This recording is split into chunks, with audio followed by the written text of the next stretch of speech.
నామమునకు స్తుతులు స్తోత్రములు మహిమ ఘనత ప్రభావములు దేవదేవునికి చెల్లించుకుంటూ ఉన్నాము. ఈ యొక్క సమయంలో ప్రియమైనటువంటి దేవుని బిడ్డలారా, మీకు అందరికీ ప్రత్యేకమైనటువంటి వందనములు తెలియపరుచుకుంటూ ఉన్నాము. రక్షణ మార్గం వారు ఈ యొక్క టీవీ ఛానల్ ద్వారా మీరు ఉంటున్నటువంటి వర్తమానములు మీరు బలపడతారని, దేవుని వైపు బలంగా విశ్వాసంలో నిలిచి ఆయనలో చక్కగా మీరు వర్ధిల్లుతారని, ఫలిస్తారని ఎంతగానో మీ అందరి కొరకు వాక్యము రేయింబగలు ధ్యానం చేసి మీ మధ్యకు ప్రభు నడిపిస్తూ ఉన్నారు. ఈ వాక్యం ద్వారా మీరు అందరూ బలపడాలని మేము మనస్ఫూర్తిగా కోరుకుంటూ ఉన్నాము. మీ కుటుంబములకు, మీ బిడ్డలకు శుభము కలగాలి, మేలు కలగాలి. మీరు పాడి పంటలతో, పిల్లా పాపలతో ధనధాన్య సమృద్ధి కలిగి దేవుని యొక్క సన్నిధానంలో మీరు అద్భుతంగా దేవుడు మీ ప్రతి అవసరతలు తీరుస్తూ ముందరికి మీరు దేవుని సన్నిధిలో సాగాలని, వర్తమానంలో ద్వారా మీరు ఈ దినాన్ని మీరు బలపడతారని కోరుకుంటూ ఉన్నాము. దేవుని యందు మనము విశ్వాసము కలిగి ఉంటున్నటువంటి వారమై ఉన్నాం. ప్రార్థన చేసుకుని ఈ వాక్యమును మనం విని దేవుని సన్నిధిలో ముందరికి సాగుదామండి. దేవుని నామానికి స్తోత్రం. ప్రార్థన చేసుకుందామండి. ప్రేమ స్వరూపైన మా ప్రియ పరలోకపు తండ్రి, ఘనమైన ప్రభా, మీకు వందనములు, స్తోత్రములు. మా నోట మీ మాటలు ఉంచండి నాయన. ఎదిగ ప్రభా, నీ యొక్క ప్రజలు నీ వర్తమానములు వింటూ ఉండగా ప్రభా, మీరే మీ బిడ్డలతో మాట్లాడు నాయన. ఆయా శ్రమలలో, ఆ యొక్క శోధనలలో, ఆ యొక్క ఇరుకులలో, ఆ యొక్క ఇబ్బందులలో నా దేవ అనేక బలహీనతలతో అనేక రీతిలుగా నీ బిడ్డలు నాయన నిరుత్సాహ, నిరాశ నాయన పరిస్థితుల్లో వారు ఉంటున్నప్పుడు మీరు వారిని జ్ఞాపకం చేసుకోనండి. నీ మాటే ప్రభువా జీవము, నీ మాటే శక్తి, నీ మాటలోనే ఆశీర్వాదముందు నాయన. సహాయించండి. విశ్వాసం నందు వీరు అందరినీ బలపరచండి, భద్రపరచండి. మేలుడు నింపి మహిమ తెచ్చుకోనండి. యేసు నామమున అడిగి వేడుకుంటున్నాం మా పరమ తండ్రి, ఆమేన్. ప్రియమైనటువంటి దేవుని బిడ్డలారా, దేవుని యొక్క సన్నిధానంలో దేవుడు మా యొక్క పట్ల కూడా చేసినటువంటి ఒక గొప్ప చిన్న సాక్ష్యాన్ని కూడా మీకు వినిపించాలని, దేవుడు ఏమి చేస్తారు అనేటటువంటిది దేవుడు చేసే గొప్ప అద్భుతమునకు, స్వస్థతకు నేను ఒక సాక్ష్యమైనాను. దేవుడు నాకు ఏది అవసరమో అవసరతను ప్రభువారు ఇచ్చారు. ఎందుకనగా దేవుని సన్నిధానంలో ఇంచుమించుగా నాకు ఊహ తెలుస్తున్న కాడి నుంచి కూడా సాక్ష్యాన్ని మీకు వివరిస్తున్నానండి. యొక్క నా సాక్ష్యము మీరు విని దేవుని ఇంకా బలమైన విశ్వాసంలో ఉండాలని నేను కోరుకుంటూ ఉన్నాను. ఇంచుమించు నా ఊహ తెలుసుకున్న కాడి నుంచి కూడా, తెలిసిన కాడి నుంచి కూడా నాకు నా శరీరంలో ఒక బలహీనత ఏంటంటే నా యొక్క గొంతుకు స్వరము చాలా సన్నగా ఉండేటటువంటిదండి. నా గొంతుకు స్వరము సరిగా ఉండేటటువంటిది కాదు. నా గొంతుకు ఎక్కడ చూసినా, ఏం చూసినా ఎవరు అమ్మాయి పిలుస్తున్నారు అనేవారు, ఎవరో పిల్ల మాట్లాడుతుందనేవారు. ఎందుకంటే బాగా సన్న స్వరము. ఇంచుమించుగా ఆ చిన్నపిల్లలు, ఆ ఆడవారు ఏ రీతిగా సన్న గొంతుకు పెట్టి మాట్లాడతారో అదే గొంతుకు నాకు ఉండేదటండి. అటువంటి పరిస్థితుల్లో నాకెవరు కూడా వివాహము సమయంలో కూడా నాకు పిల్లని ఇవ్వడానికి కూడా బంధువులు అందరూ వెనకాలాడారు. చేసుకునేటటువంటి వివాహం చేసుకోవడానికి వచ్చినటువంటి ఆ యొక్క అమ్మాయిలు కూడా అతని గొంతుకు ఆడపిల్ల గొంతుకు వస్తుంది కనుక ఆ అబ్బాయి మాకు వద్దు, నేను అవమానాలు, నేను సిగ్గుపరుస్తారు, నన్ను మా స్నేహితులు సిగ్గుపరుస్తారు, మీ ఆయన సన్న గొంతు పేల గొంతుకు మాట్లాడుతున్నాడు ఏంటని అంటారని సంబంధాలని కూడా ఎవరు చేసుకోలేదండి. దేవుడు తన సేవకు చెత్తపరిచినటువంటి తన దాసురాలు నా విషయంలో మా కుటుంబం మంచితనాన్ని బట్టి, మా యొక్క కుటుంబంలో ఉన్నటువంటి ఆ పేరు కీర్తులను బట్టి, గౌరవాన్ని బట్టి దేవుడు మా దగ్గర బంధువే మా రెండవ అక్కగారు, వారొక తోటిగల్ల గారు పాపను నాకు ఇచ్చి వివాహం చేయడం అనేది జరిగింది. ఎందుకంటే నాకు ఉన్నటువంటి బలహీనత చాలా ఎవరు కూడా చాలా సిగ్గుపడిపోయేవాడిని, ఎక్కడ మాట్లాడాలన్నా సిగ్గుపడిపోయేవాడిని. అలాగే ఉంటూ ఉండగా దేవుని సన్నిధానంలో యేసుప్రభునందు విశ్వాసం ఉంచాను. అప్పటికి ఒక నెలల పాటు జరిగింది. యేసుప్రభు సన్నిధికి వస్తున్నాను. ఒక రోజుని ప్రార్థన చేసుకుంటున్నానండి. ఒక చిన్న అద్దెంట్లో ఉండేవాళ్ళు. అప్పుడు దేవుడి సన్నిధిలో ప్రార్థన చేస్తూ ఉన్నాను. దేవుడిని అడుగుతున్నాను, అయ్యా నీ వాక్యములు, నీ యొక్క దర్శనంలో నీ బోధ, నీ మాటలు నీ ప్రజలకు తెలియపరచమని మీరు సెలవిస్తున్నారు నాయన. ఏ రీతిగా తెలియపరచండి నీ ప్రజలకు అయ్యా. ఈ యొక్క మాట చూస్తే సన్నగా ఉంది. ఏ రీతిగా నేను గంభీరంగా నేను పాడాలి తండ్రి, నేను గంభీరంగా తండ్రి నేను గణపరచాలి, గంభీరంగా నీ వాక్యమును నీ ప్రజలకు బోధించాలి తండ్రి అని నేను దేవుడి సన్నిధిలో స్తుతిస్తూ ఉన్నాను. ఆ దినము శుక్రవారం అండి. ఇంచుమించు 3 గంటల సమయం అయ్యింది. దేవుని సన్నిధానంలో ప్రార్థన చేసుకుంటున్నాను. అలాగే దేవుడి సన్నిధిలో కోరుకుంటున్నాను, 2 చేతులు ఆకాశం వైపెత్తి, దేవాయి దినమును నిజముగా నీవు నన్ను నీ సేవకు పిలిచి ఉంటే ఆ స్వరమును నాకు ఇవ్వండి ప్రభువా, మీ స్వరమును నాకు అనుగ్రహించండి, నా కంఠస్థానమును ముట్టండి ప్రభువా అని దేవుని సన్నిధిలో అడుగుతున్నప్పుడు చూడండి, దేవుని యొక్క సన్నిధానంలో అద్భుతముగా దేవుని స్తుతిస్తూ ఉన్నాను. హల్లెలూయా హల్లెలూయా హల్లెలూయా హల్లెలూయా హల్లెలూయా హల్లెలూయా హల్లెలూయా హల్లెలూయా హల్లెలూయా అని దేవుని సన్నిధానంలో ఆ పెద్ద పెద్ద కేకలు వేస్తున్నప్పుడు, ఎవరు అంతంత కేకలు వేస్తున్నారు, ఎవరు ప్రార్థన చేస్తున్నారు అని అందరూ వచ్చినప్పుడు, ఏమిటి ఇంతవరకు కూడా ఈయన గొంతుకు చాలా చిన్న ఆడపిల్ల గొంతులా చిన్నగా వచ్చేదే మాట, ఏంటి ఇంత స్వరం వచ్చేస్తుంది దీనికి అని అందరూ కూడా ఆశ్చర్యపోయారండి. ఆశ్చర్యకార్యం దేవుడు నా పట్ల జరిగించారు. దేవుని సన్నిధానంలో దేవుని యొక్క సాక్ష్యం మీకు తెలియపరుస్తున్నానండి. దేవుని నామానికి స్తోత్రం కలిగిన గాక. ఎందుకంటే అప్పుడు అందరూ ఆశ్చర్యపోయారు, అయ్యో ఇదేంటి, ఈయనకి దేవుడు గొంతుకును మార్చేశారు, యేసు ప్రభు ఈయన గొంతుకును ముట్టారు, ఈయనకి ఆయన స్వరాన్ని ఇచ్చేశారు అని అందరూ కూడా ఆశ్చర్యపోయారు. మా ఇరుగు పొరుగు వారు అందరూ కూడా ఆశ్చర్యపోయారు. మేము ఒక చిన్న మందిరం ఉంటే ఆ మందిరానికి వెళుతుంటే ఇంచుమించు 1 నెలల వరకు కూడా ఆ చర్చిలో జనం కూడా అనేవారండి, ఆ యొక్క జనం అనేవారు, ఈ అబ్బాయి గొంతుకు ఆడపిల్ల గొంతుకులాగా వస్తుందేంటి అనేవారండి. కానీ అటువంటి పరిస్థితుల్లో నేను ప్రార్థించుకున్నప్పుడు, దేవుడు అద్భుతంగా దేవుని అడిగినప్పుడు దేవుడు నాకు గొప్ప స్వరాన్ని దేవుడిచ్చారు. దేవుడు నామానికి స్తోత్రం కలిగిన గాక. ఈ మాట ఎందుకు మీ అందరికీ తెలియపరుస్తున్నానంటే, దేవుని సన్నిధానంలో దేవుడు గొప్ప కార్యములు చేసేటటువంటి దేవుడు మనకున్నారండి. దేవుడు నామానికి స్తోత్రం కలిగిన గాక. మా బంధువులు, మా స్నేహితులు అందరూ కూడా ఈ దినాన్ని కూడా అంటూ ఉంటారు, యేసు ప్రభు అతనికి స్వస్థత ఇచ్చినట్లుగా, యేసు ప్రభు అతనికి తోడైనట్లుగా ఈ దినమున మా బంధువులు అందరూ కూడా అండి, మాకు తెలుసున్నంత మట్టికి అందరూ కూడా ప్రతి ఒక్కొక్కరు అంటూ ఉంటారు, ఆయనకు దేవుడు గొంతుకును ముట్టారు, ఆ యొక్క కంఠస్వరమును యేసు ప్రభువే ఇచ్చారు అని ప్రతి ఒక్కొక్కరు కూడా ఆయనకు దేవుడు తోడై ఉన్నారనడానికి ఇదొకటే నిదర్శనం చాలు, ఆయన సాక్ష్యం అద్భుతం అని అందరూ కూడా, మా బంధువులు, మా చుట్టాలు అందరూ కూడా ఆనందపడిపోయారండి. ఎందుకు తెలుసండి, దేవుని సన్నిధానంలో నాకు వదిన గారులు అనేటటువంటి మరి యొక్క ఆ బావగారులు అనేటటువంటి వారు ఉండినప్పుడు వారందరూ కూడా మమ్మల్ని చాలా ఏలనగా ఒక ఆడపిల్లని పిలిచినట్లుగా ఎంతో అవమానంగా సిగ్గుగా పిలిచేవారు.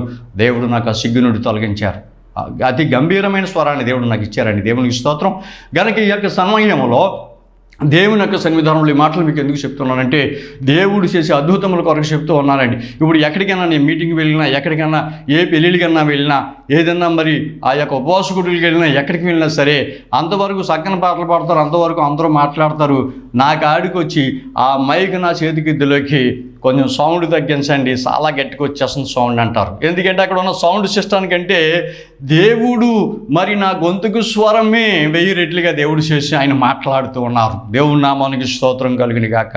గనక దేవుని సన్నిధానంలో దినాన్న దేవుడు చేసిన అద్భుతమును నేను దాచుకోకూడదు. ఆ మాటలు దేవుడు మహిమను మీకు అందరికీ సాటించాలనే ఉద్దేశంతో ఈ మాటలను మీకు తెలియపరుస్తూ ఉన్నాను. దేవునికి స్తోత్రం కలిగిన గాక. చిన్న సాక్ష్యమును దేవుడు తన వినికిడిలో దీవించి ప్రభు ఆశీర్వదించును గాక. ఆమేన్. ఈ దినాన్ని మనము ఒక మాటగా మనం చూసుకుంటున్నామండి. దేవుని సన్నిధానంలో మొట్టమొదటిగా విశ్వాసము కొరకు అనేటటువంటిది చూసినట్లయితే అనేక రీతిలుగా వ్రాయబడి ఉంది. విశ్వాసము కొరకు మొట్టమొదటిగా మన విశ్వాసము బలముగా ఉండాలని ప్రభు సెలవిచ్చారు. అందుకే యోహాను సువార్త మరి ఆ 14వ అధ్యాయం 1వ వచనంలో ప్రభు సెలవిచ్చిన మాట, మీ యొక్క హృదయములను కలవరపడనీయకుడి, దేవుని యందు విశ్వాసముంచుచున్నారు గనక యేసు ప్రభు చెప్తున్నారు, నా యందును విశ్వాసముంచుడి అని ప్రభు సెలవిచ్చారండి. దేవునికి స్తోత్రం. ఎందుకంటే దేవుడు మరి నమ్మిన తర్వాత అనేకమైనటువంటి శ్రమలు వస్తున్నప్పుడు, అనేకమైనటువంటి ఆ ఇరుకులు వస్తున్నప్పుడు, అనేకమైన ఇబ్బందులు వస్తున్నప్పుడు, అనేక రకాలైనటువంటి కష్టములు వస్తున్నప్పుడు, కొన్ని నష్టములు వస్తున్నప్పుడు మరి మనము దేవుని యందు విశ్వాసం కోల్పోకూడదని ప్రభు సెలవిచ్చారండి. దేవునికి స్తోత్రం కలిగిన గాక. దేవుని యొక్క సన్నిధానంలో మరి దేవుని యందు విశ్వాసం ఉంచాలి. విశ్వాసమునకు మూల కారకులైనటువంటి మనం చూసినట్లయితే యోబు గారి జీవితం కొరకు మనం చూడొచ్చండి. దేవుని నామానికి స్తోత్రం కలిగిన గాక. యోబు గారు దేవుని సన్నిధానంలో అంటున్నారు, 3వ అధ్యాయములో యోబు గ్రంథం అండి. దేవుని సన్నిధానంలో ఆ 25వ వచనములో మనం చూసినట్లయితే, ఏది వచ్చునని నేను బహుగా భయపడుతునో, దేవునికి స్తోత్రం, ఏది వచ్చినని నేను బహుగా భయపడుతున్నానో మరి అది నాకు సంభవించుచున్నది అని యోబు గారు అంటున్నారు. తర్వాత నాకు భీతి పుట్టించినదే నా మీదకి వచ్చిచున్నది. దేవుని నామానికి స్తోత్రం. మనము విశ్వాసం ఉంచినప్పుడు ఏదైతే భయపడుతూ ఉంటామో అవి ఒక్కొక్కసారి మన మీదకి వస్తూ ఉంటాయండి. విశ్వాసమునకు కలుగు పరీక్ష. ఈ యొక్క పరీక్షలో మనం నెగ్గవలసినటువంటి వారమై ఉన్నామని దేవుని వాక్యం సెలవిస్తోంది. దేవుని నామమునకు స్తోత్రం కలుగును గాక. ఎందుకంటే మరి ఏది వచ్చినా నేను బహుగా భయపడుతూ ఉన్నానో అదే నాకు సంభవిస్తూ ఉంది అని యోబు గారు తన మాటలో తెలియపరుస్తున్నారు. యోబు గారు మరి భక్తుడు కాదండి, ఆయనకి అన్ని శ్రమలు వస్తుంటా, అన్ని భయంకరమైన భీతి ఆయనకు కలుగుతుంది, భక్తిపరుడికి భీతి కలుగుతూ ఉంటుంది, భయం కలుగుతూ ఉంటుంది. అనేక రీతిలుగా అనేకమైనటువంటి సమస్యలు వస్తున్నటువంటి సమయం. దేవుని నామానికి స్తోత్రం. ఆయనను యోబు గారు అంటున్నారు, నాకు నెమ్మది లేదంటున్నాడండి. నా జీవితానికి నెమ్మది లేదు, ఎక్కడ సుఖము లేదు, అన్నీ కూడా శ్రమలే అనుభవిస్తూ ఉన్నాను, అన్ని బాధలే అని అంటూ ఉన్నారు. దేవుని నమ్మినటువంటి ప్రియ బిడ్డలారా, దేవుని సన్నిధానంలో దేవుని నమ్మినప్పుడు మనకి అన్ని శ్రమలు వస్తున్నప్పుడు, అన్ని శోధనలు వస్తున్నప్పుడు, అన్ని అవమానాలు వస్తున్నప్పుడు, అన్ని నిందలు వస్తున్నప్పుడు మరి అనేక రీతిగా మనము నలిగిపోతూ ఉంటామండి. దేవునికి స్తోత్రం. అందుకే యోబు గారు అంటూ ఉన్నారు, నాకు నెమ్మది లేదు, సుఖము లేదు, రాత్రి పగలు నిద్ర లేదు, అంతా కూడా బాధాకరమైన జీవితంగా యోబు గారు ఉన్నారు. అయితే సుఖము లేదు, విశ్రాంతి కూడా నాకు లేదు అని యోబు గారు చెబుతూ ఉన్నారు. నాకు విశ్రాంతి లేదు, నా జీవితానికి అంతా కూడా చాలా శ్రమమయంగా ఉన్నది అని ఆయన ఎంతో వేదనతో ఈ మాటలు పలుకుతున్నట్లుగా మనం చూస్తున్నామండి. శ్రమయే నాకు సంభవించుచున్నది అని యోబు గారు అంటున్నారు. చూడండి, భగవంతుని నమ్ముకున్నప్పుడు శ్రమ ఏంటి నీకు? చాలామంది మనల్ని అన్యులు ప్రశ్న వేస్తారండి. దేవుడిని నమ్ముకున్నారు కదండి, మరి మీకు బోల్డ్ అంత ఇవ్వాలి కదా, బోల్డ్ అంత ఐశ్వర్యవంతులుగా ఉండాలి కదా, బోల్డ్ అంత ఆరోగ్యంగా ఉండాలి కదా, మీ ఇంట్లో ఎప్పుడు చూసినా మీ అబ్బాయిలకు అనారోగ్యాలే, మీ పిల్లలకి అనారోగ్యాలే, మరి మీ మిసెస్ గారికి అనారోగ్యమే, మరి అందరూ కూడా మీకు అనారోగ్యమే, ఏంటండి ఇదంతానే అని చాలామంది మనల్ని హేళనగా మాట్లాడేవారు చాలామంది ఉంటారండి. అందుకే దేవుని యొక్క వాక్యము చెలవిచ్చుచు ఉన్నదండి. మన విశ్వాసము బలముగా ఉంచుకోనమని దేవుడు స్పష్టంగా తన మాట ద్వారా మనకి సెలవిస్తున్నటువంటి వారే అన్నారు. దేవుని నామానికి స్తోత్రం కలుగును గాక. ఎందుకు ఈ మాట యోబు గారి ద్వారా జరిగినది మనం చూసుకున్నాము. దేవునికి స్తోత్రం. ఎందుకంటే ఈ శ్రమ వచ్చినప్పుడు మరి యోబు గారు చక్కగా ఒక మాట మనకి కనబడుతుందండి, యోబు గ్రంథంలోనే కనబడుతుంది. దేవుని నామానికి స్తోత్రం కలుగును గాక. యోబు గారు ఒక మాట 4వ అధ్యాయం చూడండి 6వ వచనంలో ఒక మాట ఉంది. నీ భక్తి నీకు ధైర్యము పుట్టింపదా అనే మాట కనపడుతుందండి. మొట్టమొదటిగా మన భక్తి అట్టండి మనకు ధైర్యము కలగజేయాలట్టండి. నా దేవుడు ఉన్నారు, నన్ను ముడతారు, నన్ను స్వస్థపరుస్తారు, నాకు సమస్తీవులను అనుగ్రహిస్తారు, నా నష్టములను నా కష్టములను ఆయన తీర్చేటటువంటి దేవుడు నాకు ఉన్నారని మనము మొట్టమొదటిగా దేవుని సన్నిధానంలో మన విశ్వాసం గలవారమై ఉండాలని దేవుని లేఖనములు సెలవిస్తూ ఉందండి. దేవుని నామానికి స్తోత్రం కలిగిన గాక. ఇంకొక ఆయన్ని మనం చూసుకోవచ్చండి పరిశుద్ధమైన గ్రంథము నుంచి. దేవుని నామానికి స్తోత్రం. మరి ఆయన కూడా మరి విశ్వాసమునకు బలమైనటువంటి వీరుడై ఉన్నారని మనము సూచించు ఉన్నాం. దేవుని నామానికి స్తోత్రం కలిగిన గాక. ఎందుకంటే యోబు గారు అంటున్నారు, నాకు శ్రమయే సంభవిస్తుంది, నీ భక్తి నీకు ధైర్యం కలిగింపదా. దేవుని స్తోత్రం. దేవుడు ఉన్నారని, ఆయన సజీవుడైన దేవుడని, ఆయన మనకు సహాయం చేస్తారని మనము ఆయనను నమ్ముకున్నాం. ఆయన ఉన్నారు కనుక మనం ఉన్నాం గనక ఈ సమయంలో దేవుడు తప్పనిసరిగా తనకు ప్రజలను ఎప్పుడు ఆయన విడనాడేటటువంటి దేవుడు కాదు. ఆయన మనల్ని విడవడు, ఎడబాయలేనటువంటి దేవుడై ఉన్నారని దేవుని వాక్యం సెలవిస్తుందని. చూడండి, ఈ శ్రమలలో ఈ శోధనలో మనకి విజయాన్ని ఇస్తారటండి, దేవుడు జయమును అనుగ్రహిస్తారటండి. దేవుడు వాక్యం ద్వారా మనం వింటూ ఉన్నటువంటి వారమే అన్నాం. అందుకే ఒక భక్తుడు అంటాడు, శ్రమల కొలిమిలో నలిగిపోతిని, హృదయం పగిలి విలపించి తిని.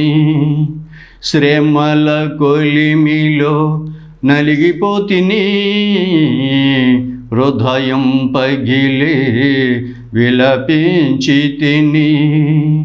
శుద్ధ సువర్ణముగా నన్ను మార్చుటకే, శుద్ధ సువర్ణముగా నన్ను మార్చుటకే అప్పగించినావా శ్రమల కొలిమిలోకి, అప్పగించినావా శ్రమల కొలిమిలోకి అనేటటువంటి భావన మనకు తెలియబడుతుందండి.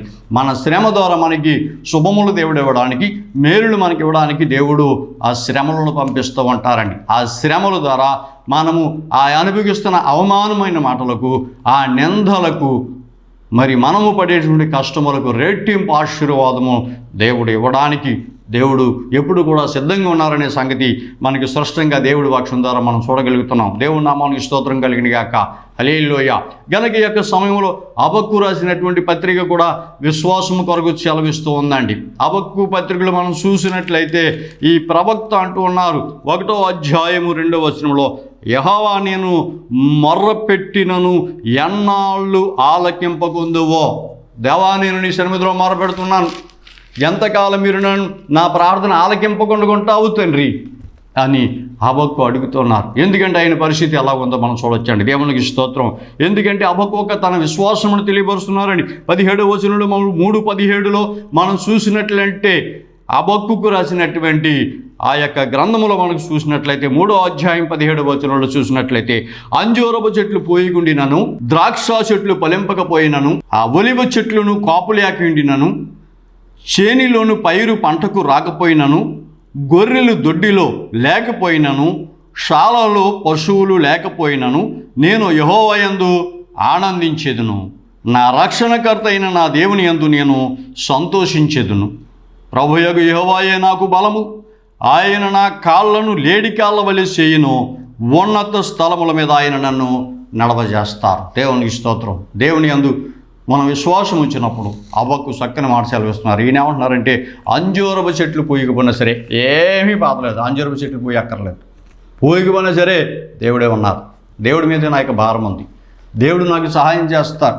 చూడండి, ద్రాక్ష చెట్లు ఫలింపలేకపోతూ ఉంటాయండి. చాలాసార్లు ద్రాక్ష చెట్లు ఫలింపనేటటువంటి ఉండదు, మనుషులుగా ఉంటాం. కానీ ఇవన్నిటికి కూడా సాదృశ్యము దేవుడే అన్నారండి. దేవుని నామానికి స్తోత్రం.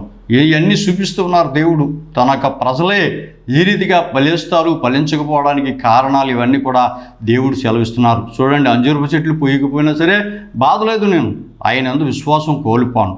అలాగే ద్రాక్ష చెట్లు మరి ఫలింపకపోయినా సరే, అంజూరపు చెట్లు పూయకుండినను, ద్రాక్ష చెట్లు ఫలింపలేకపోయినా సరే నేను దేవుని యందు విశ్వాసం విడిచిపెట్టను. ఆ తర్వాత ఒలివ చెట్లు కాపు లేకుండా ఉంటాయండి. దేవుని స్తోత్రం. అటువంటిప్పుడు కూడా నేను బాధపడను. చేనిలోను పైరు మరి పంటకు రాకపోయినా సరే. చూడండి, దేవుని యొక్క సేవలో ఎంతో కష్టపడుతూ ఉంటామండి. అలాగే మనం అనేక రీతిలో ఎంతో కష్టపడి పనిచేస్తూ ఉంటాం, అలాగే వ్యాపారాలు చేస్తూ ఉంటాం, అలాగే మరి అనేక రీతిగా ఉద్యోగాలు చేస్తూ ఉంటాం. మనం ఏది చేసినప్పటికైనా సరే ఒక్కోసారి ఆ చేనులో పైరు చేతికి రాకుండా పోతూ ఉంటుందండి. చూడండి, అంతవరకు ఆ వ్యవసాయదారుడు ఆ పంట చేతికి వస్తుందని ఎంతో వ్యయం ధనము ఖర్చు పెట్టి ఎదురు చూస్తూ ఉంటాడు. ఈ లోపల ఏ తుఫానులో ఏ వరదలో వచ్చి ఆ పంట పాడైపోతుంది. అయినప్పటికీ కూడా నేను భయపడను, దేవుడే నాకు సహాయం చేస్తారని ఆయన ఒక మాటను సెలవిస్తున్నారు. తర్వాత గొర్రెలు దొడ్డిలో లేకపోయినప్పటికీ కూడా, గొర్రెలు దొడ్డిలో లేవండి, లేకపోయినా కూడా నేను బాధపడను. ఎందుకంటే ఆ గొర్రెలకి సాదృశ్యము దేవుడు మనకి సంఘం ఉండొచ్చు, లేదంటే అనేక రీతిలుగా మనకు వచ్చేటటువంటి ఆ పశువులు కానీ అవి ఏమి లేకపోయినా సరే దేవుడు ఉన్నాడు, నాకు సహాయం చేస్తారని నేను ఎప్పుడూ ఆయన మీద విశ్వాసంతో ఉంటానని మరి ఆయన సెలవిస్తున్నట్లుగా మనం చూస్తామండి. సాలలో పశువులు లేకపోయినా సరే, సాల ఉంది ఖాళీగా ఉంది, పశువులు లేవు, దొడ్డు ఉంది, గొర్రెలు లేవు, నేను బాధపడను. ఎందుకంటే దేవుడే మరి నాకు ఇస్తారు అవన్నీ కూడా. అయితే నేను యెహోవా యందు మరి నేనేం చేస్తానంటే ఆనందించుకుంటాను, దేవుని యందు నేను ఆనందిస్తానని ఆయన సెలవిస్తూ ఉన్నారు. దేవుని స్తోత్రం. దేవుడి మన ఆనందం, మన అతిశయము ఆయనే, మన ఆరాధన దైవం అనేటువంటి దేవుడే మనకు ఆదరణకర్త అన్నారు. దేవుని స్తోత్రం. మన అతిశయం ఆయనే, మన ఆనందం ఆయనే, మన సంతోషమైన మన ఆరాధన కూడా ఆయన అన్నారని దేవుని లేఖనముల ద్వారా మనం చూడగలుగుతున్నామండి. దేవుని ప్రియమైనటువంటి దేవుని బిడ్డలారా, ఇప్పుడు మనం చూస్తామండి. ఇప్పుడు ఎవరు ఎంత నా రక్షణకర్త అయినందు నా దేవునే నాకు సహాయకుడు అంటూ ఉన్నారు. నా దేవుని యందు నేను ఎంతో సంతోషిస్తాను, నన్ను రక్షించేవాడు నా రక్షకుడు, నా రక్షకుడు అనే దేవుని యందు నేను ఎంతో సంతోషపడతానని అక్కడ ఆ హబక్కూకు ప్రవక్త తెలియపరుస్తూ ఉన్నారండి. నన్ను రక్షించేవాడు, ఈ అన్నిటి నుంచి కూడా రక్షించే దేవుడు, మొత్తం అన్ని సమస్యలు ఉండినటువంటి ఏదైతే నష్టపోయి ఉన్నానో, ఏదైతే మరి లాభం లేకుండా ఉన్నానో మరలా దేవుడు తిరిగి అన్నింటిలో కూడా నాకు ఇస్తారని ఆయన యొక్క విశ్వాసాన్ని తెలియపరుస్తున్నట్లు మనం చూస్తాం. ఇప్పుడు ఎందుకంటే ప్రభువు యెహోవాయే దేవుడే నాకు బలం. ఏమన్నాడు దేవుని బిడ్డలారా, దేవుడే మన బలం. దేవునికి స్తోత్రం. మనకు వస్తున్నటువంటి పంట అంతా కూడా, ఆదాయం అంతా కూడా అనేక రీతిలుగా అప్పుల వాళ్ళ వడ్డీకి వెళ్ళిపోద్ది, అనేక రీతిలుగా మరి యొక్క అనారోగ్యాలకు వెళ్ళిపోద్ది. మరి ఏ విధమైనటువంటి మనుషులు ఉంటాం, ఉద్యోగాలు ఉండవు, మరి సరిగ్గా చేసుకున్నటువంటి పనులు ఉండవు, ఏం చేయాలో అర్థం కాని పరిస్థితి. అనేక మంది మన ఇంట్లో వాళ్ళు కూడా అంటూ ఉంటారు, ఎంతకాలం ఇలా కూర్చుని తింటే రోజు వెళ్తుంది, ఏదో పని చేసుకోవచ్చు కదా అంటారు. చూడండి, చదువుకున్నటువంటి వారు ఏ పని చేయాలన్నా చేయలేరు, ఆ ఉద్యోగం కోసం ఎదురు చూస్తారటువంటి పరిస్థితి. ఇటువంటి పరిస్థితుల్లో మరి ఆ ఉద్యోగములకు రాలేనప్పుడు మరి ఆ దేవుని నమ్మినటువంటి బిడ్డలారా, దేవుని సన్నిధానంలో మీకు దినమును తెలియజేస్తూ ఉన్నాను. దేవుడు మీకు తప్పనిసరిగా మీరు ఏదైతే ఆశించారో, ఏదైతే ప్రభువుని అడుగుతున్నారో, ఏదైతే మీరు మరి దేవుడి సన్నిధానంలో కోరుకున్నారో, దేవుడు తప్పనిసరిగా దేవుడు ఆయన మీకు బలంగా ఉంటారు. మిమ్మల్ని ఎప్పుడు కూడా ఆయన త్రొట్టెలనిచ్చే దేవుడు మాత్రమే కాదని మీకు తెలియపరుస్తూ ఉన్నాను. ఎందుకంటే ఒక మాట చదువుతుంది, ప్రభువు యెహోవాయే మనకు బలం, దేవుడే మన బలం. మనకి బలం ఎవరో కాదండి, దేవుడే మనకు బలమైనటువంటి దేవుడు. ఇప్పుడు ఆయన ఏం చేస్తారంటే, నా కాళ్ళను లేడి కాళ్ళ వల్లే చేస్తారు అని ఆయన సెలవిస్తున్నారు. దేవుని బిడ్డలారా, మన కాళ్ళనటువంటి దేవుడు లేడి కాళ్ళ వల్లే చేస్తారటండి. లేడి ఎగిరిగంత వేసినట్టుగా ఎగిరవేసినట్లుగా చేస్తారట దేవుడు. అంటే అంత ఆనందోత్సాహాలతో చేస్తాడు, పరిగెట్టినట్టుగా చేస్తాడు దేవుడు మనల్ని. ఎక్కడో మూలను కూర్చుని వాళ్ళగా దేవుడు చేయడండి. ఎవరు భయపడాల్సిన పని లేదు.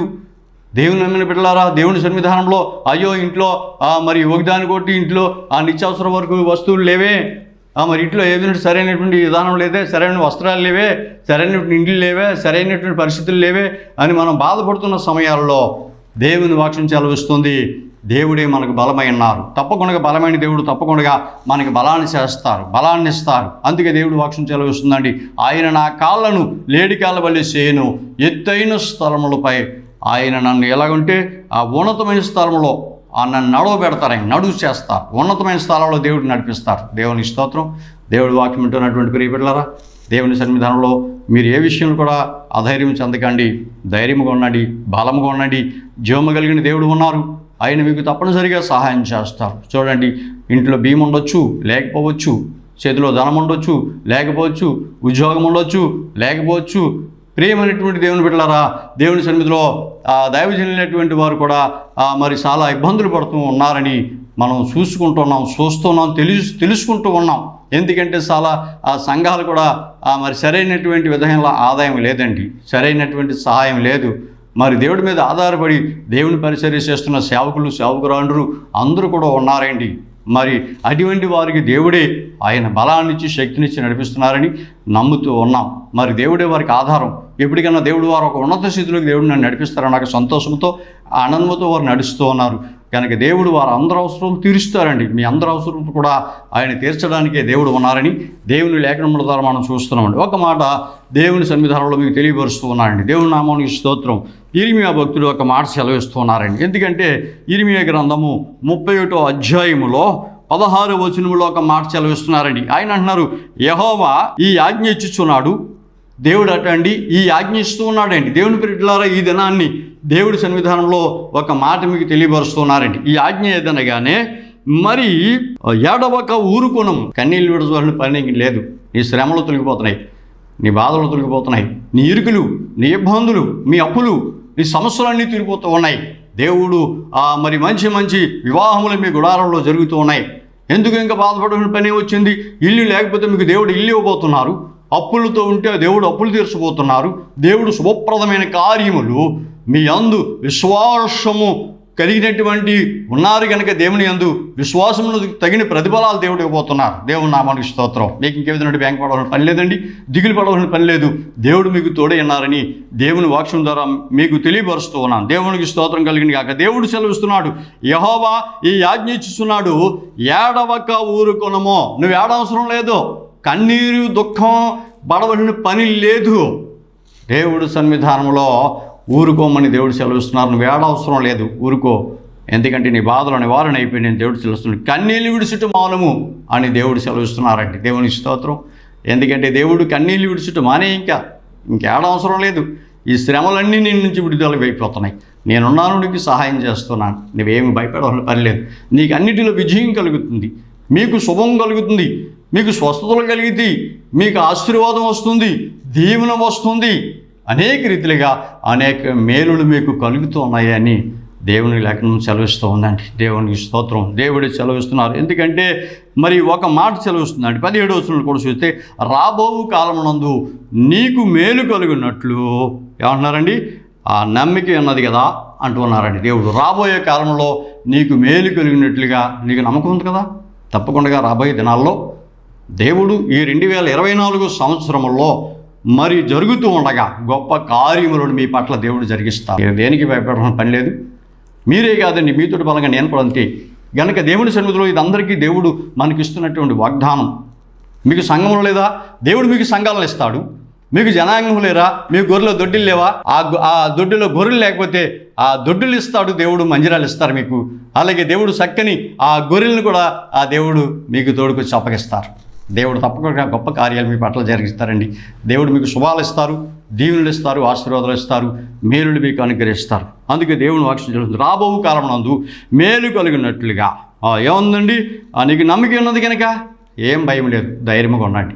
నీకు రాబోయే రోజుల్లో మంచి మేలులు దేవుడు చేయబోతూ ఉన్నారు. ఇది నిజం, గొప్ప మేలులు చేస్తున్నారండి. ఈ మాటలు విన్న మీరు పొందిన మేలులు ఒక్కసారి మాకు తెలియపరచని మేము కూడా సంతోషపడతాం. దేవుడు వారి ప్రార్థనలు విని గొప్ప మేలులు చేశారు. మా ప్రార్థన దేవ మీరు విన్నారు, ఎదుగు మాతృ ఫలంగా వారు కూడా మేలు చేస్తున్నారు. మేము కూడా సంతోషపడుతులై ఆనందభరితులై ఇంకా దేవుని మేము ఎక్కువ మీ కొరకు ప్రార్థిస్తామండి. రక్షణ మార్గం టీవీ ఛానల్ ద్వారా వాక్యం వింటున్న మీరందరూ కూడా మీ గృహంలో శుభప్రదమైన కార్యములు, దీవెనకరమగు కార్యాలు, మేలుకరమైన కార్యములు దేవుడు మునుపటి కంటే అత్యధిక మేలులు మీ గృహాల్లో జరిగించాలని ఒక భారం కలిగి బాధ్యత కలిగి మీ కొరకు ప్రార్థన చేస్తూ ఉన్నాను. రాత్రి పగలు కూడా మీ సన్నిధిలో మీ అందరి కొరకు మరి ఎందరైతే ఈ వర్తమానములు వింటున్నారో వారందరి కుటుంబాల్లో శుభప్రదంగా సిరి సంపదలతో, పాడి పంటలతో, పిల్ల పాపలతో, ధనధాన్య సమృద్ధి కలిగి సమస్త మేలులు కలిగి దేవా మీరు ఆశీర్వదించండి, నీ మహిమను వారికి చూపించమని దేవుడి సన్నిధిలో ప్రార్థిస్తున్నామండి. దేవుడు మీకు అంత శుభం జరుగుతుంది, అంత మేలులు కలిగి చేస్తారు. దేవుడు మీకు తోడైనారు. దేవుడి నామమునకు స్తోత్రం కలిగిన గాక.